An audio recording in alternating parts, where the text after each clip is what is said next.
So where we stand right now with COVID-19? We are in with COVID-19. We are in a great space. We had 3 years and we actually had to build the proverbial plane as we attempted to fly it. We are flying the plane now. Things are standing much better than they were, the first time we started. So we've learned a tremendous amount about COVID-19. Right now, we're looking at an end of the pandemic, both figuratively and literally. We'll be continuing to monitor COVID-19 to see how it changes. I think psychologically, we've also moved mentally into a state, where we're in a post-pandemic mental space.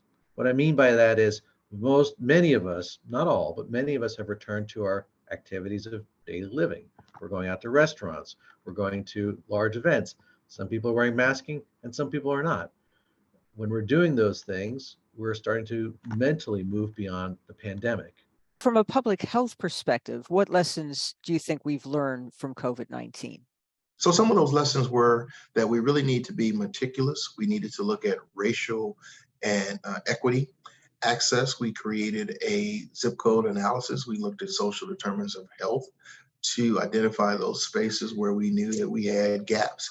We created a model, shots, surveillance, healthcare resources, operational resources, and testing. We wanted to make sure folks were fully vaccinated and continue to be vaccinated, even with the most recent available bivalent vaccine that's available to all. We had one of the highest vaccination rates in the nation for a population as large as Montgomery County. From a hospital perspective, what lessons do you think we've learned from COVID-19? I think the biggest lesson we learned is how to coordinate our actions. So we never experienced a pandemic before. And one of the things that we learned was hospitals can share information, we can share resources, and we can respond as a system as we did across Maryland. So what lessons do we still need to learn about COVID-19? One of the things I don't know, for example, is if a patient can't take Paxlovid, what else can we give them? We can't give them monoclonal antibodies anymore. We can give them oxygen.